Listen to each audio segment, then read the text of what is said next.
escándalo en Mendoza porque además se están conociendo nuevos casos, Sí. pero sobre todo este que surgió por las características, ¿no? Chicos hipoacúsicos que no podían contar lo que pasaba. Y además un hombre que parece que venía con antecedentes de Italia. Contanos. Exacto, sí. Los antecedentes eran conocidos en el mundo de lo que había pasado en Italia, en Verona, Sí. a partir del año 2009, con los curas del Instituto Antonio Próvolo. Especialmente con uno de ellos. A ver, de acuerdo con lo ocurrido en Italia, en este instituto, o en otras instituciones que dependen de la Iglesia Católica en el mundo, la estrategia es siempre la misma: cambiar de lugar a las personas. Y en Italia, después de varias denuncias que reúnen aproximadamente 230 víctimas. Muchísimo. Sí, muchísimas víctimas. Que más de uno se preguntará, ¿y cómo terminó ese asunto en Italia? Pagando mucha plata. Cientos de miles de dólares. Cientos de miles de dólares se pagaron para que la denuncia, como una especie de compensación de la Iglesia hacia las víctimas y las denuncias que no avanzaran. No. Muchos murieron porque estas denuncias no corresponden a un año, ni a un lustro, ni nada por el estilo. Son muchos años. En el año 2009, 67 víctimas firmaron un documento y ahí se destapó esta cuestión, que fue impulsada por un escándalo que por aquellos años también se desató en los Estados Unidos. Porque la técnica y la práctica, mejor dicho, es siempre la misma. Primero, ¿quiénes son las víctimas? Tanto en Italia como en Argentina. Son chicos pobres, son chicos discapacitados, son chicos con problemas de adicción. Primera cuestión. Segunda cuestión. Vulnerables. ¿Qué hace la Iglesia frente a estos casos? Busca compensar económicamente. Niega, por empezar niega. Pero cuando las denuncias llegan a las instancias judiciales, buscan que no avancen. Compensando. A ver, hay una cifra que es aterradora. En los Estados Unidos, hasta el año 2010 aproximadamente, se pagaron 2.600 millones de dólares por indemnizaciones. Digamos. Es más, en algunos casos hubo diócesis de los Estados Unidos que se declararon en quiebra, ya no podían pagar más, y los querellantes pensaron, incluso en la época en que aún era Papa Juan Pablo II, en demandar al Papa. Pero volvamos a lo nuestro, lo que pasó acá. El origen de estos curas, digamos así, o de este cura, mejor dicho, es el Instituto Próvolo de Italia, de Módena. De allí, con las compensaciones económicas y demás, las causas judiciales no avanzaron. Pero reubicaron a los responsables. Uno de ellos, Nicola Corradi, vino acá. A ver, no fue el único. Mandaron sacerdotes a Mendoza y a La Plata, al mismo instituto, Próvolo, a Mendoza y a La Plata. En una palabra, Antonio Corradi, desde los años 50, no se sabe exactamente cuándo, desde los años 50 hasta ahora, consagró su vida al abuso. Desde que tenía 20 y tantos años, desde que se ordenó sacerdote, consagró su vida al abuso. No hizo otra cosa más que abusar.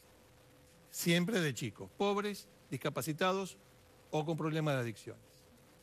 En Mendoza lo hizo en el instituto que allí está, para chicos hipoacúsicos, en la llamada Casita de Dios, como se sabe, ¿no? Como se ha dicho.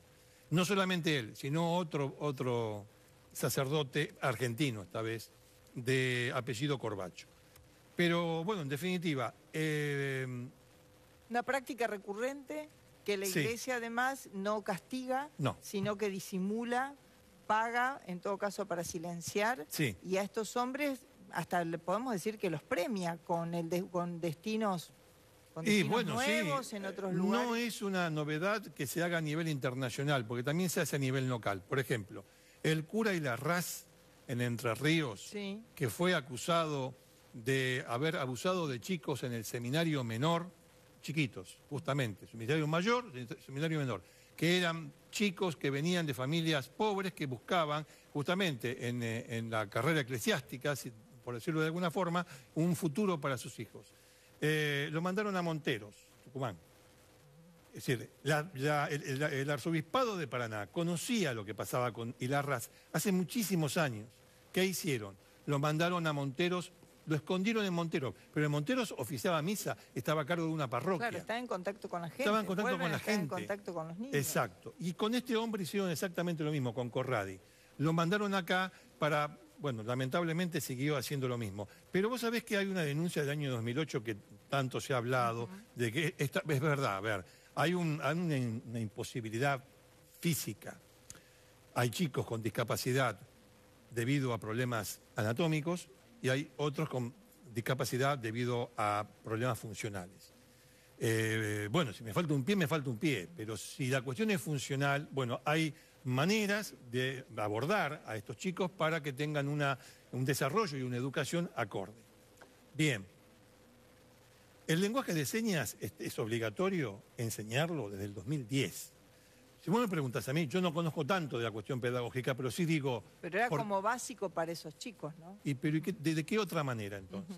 Pues fíjate que se manifestaron, o sea, este es un abuso, son abusos en los cuales las víctimas... Es duro decirlo, ¿no? No podían gritar, no podían contar. No podían pedir ayuda. No podían pedir ayuda, es decir, la indefensión al grado extremo. Pero en el 2008 uno habló. Y la mamá habló. Se manifestó, porque estamos hablando de chicos con discapacidad, ¿no? Tenían problemas de conducta, Exacto. Se hacían pis en la cama, daban señales de alteración, digamos. Eso fue lo que pasó en el 2008, que también es lo que pasó ahora y se volvió sobre el mismo tema. ¿Pero se descartó? Bueno, ese es un gran problema. Antiguamente existía el beneficio del clero. Algo de eso en la modernidad todavía queda. El abuso era imputado a Jorge Bordón. Jorge Bordón ahora también está imputado y está preso. O sea que del 2008 hasta ahora, por no haber hecho nada... ¿Es religioso Bordón o no? Bordón no es religioso. Era cuidador del albergue y monaguillo. Bueno, pero por no haber hecho nada, ¿qué pasó con esta denuncia y con Bordón? La mamá del chico, que hoy tiene 20 años, hizo la denuncia, fue a la comisaría, le tomaron la declaración fue a una fiscalía. Bueno, punto. En este momento, el procurador general de Mendoza, el doctor Goulet, está viendo qué pasó con esa denuncia y si hubo negligencia o directamente delito por parte de los funcionarios judiciales que actuaron en esa denuncia. Esa denuncia existe, la rastrearon y existe. Y ahora hay una fiscal que está investigando por qué no avanzó. ¿Por qué no hubo acciones en aquel momento? Nada, no hubo absolutamente nada. La madre de ese muchacho cuenta justamente eso. Yo fui, hice la denuncia, me dieron un papel y nunca más me llamaron. Claro. ¿Viste lo que suelen decir? Nada. Generalmente no pasó nada. Bueno, lo cual se suma a todas estas cuestiones que tienen que ver con la falta de controles. Es evidente que hay mucha gente que está haciendo la tonta. Yo no sé, no tengo nada que ver, todo depende de Roma, depende del Vaticano, no depende del arzobispado. A ver, acá tienen que ver el arzobispado de Mendoza, tienen que ver la dirección de escuelas de Mendoza, o sea, iglesia y gobierno tienen que ver con lo que pasó acá, con la falta de controles, como para dejar pasar el hecho evidente de que un sacerdote, y me estoy refiriendo solamente a un punto de esta cuestión, a una circunstancia que no tuvo control, entre otras muchas circunstancias que no tuvieron controles. Por ejemplo, instituto religioso que se dedica a la enseñanza de chicos hipoacúsicos, donde hay psicólogos. ¿Ninguno se dio cuenta?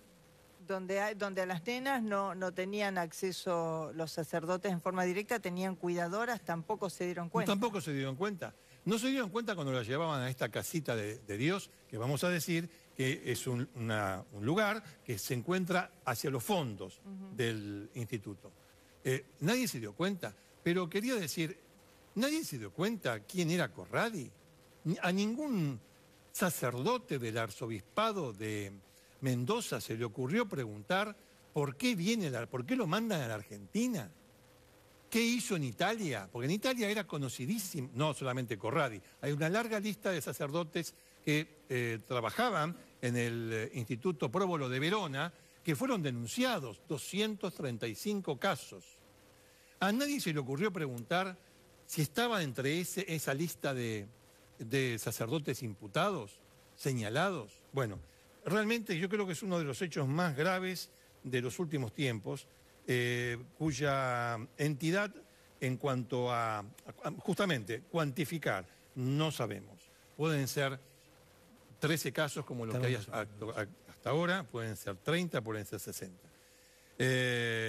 Y así está, es una investigación que, a ver, no debería avanzar en la justicia civil y no quedar solamente en manos de la justicia diocesana, porque la justicia diocesana en otros casos ha absuelto a personas, a curas, señalados o acusados de abuso, sin siquiera entrevistarse con sus víctimas. Ha mirado para otro lado. Han mirado para otro lado. Es un poco lo de la película, lo de Spotlight. ¿Por qué? Porque acá no solamente hay curas abusadores, también hay sacerdotes encubridores. A veces uno piensa y es tan grave como lo otro. Gracias, Ricardo. Por nada.